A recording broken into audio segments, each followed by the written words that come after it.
Torkham border بند، افغان مسافر پریشان۔ سعودی عرب میں بھی کئی دنوں سے بارشوں کا سلسلہ جاری۔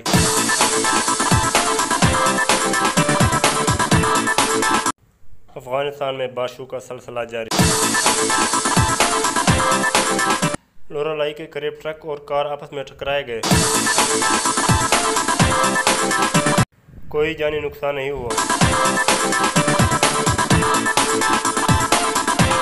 ایران میں زلزلے سے 5 افراد ہلاک، UAE میں بھی جھٹکے محسوس کیے گئے۔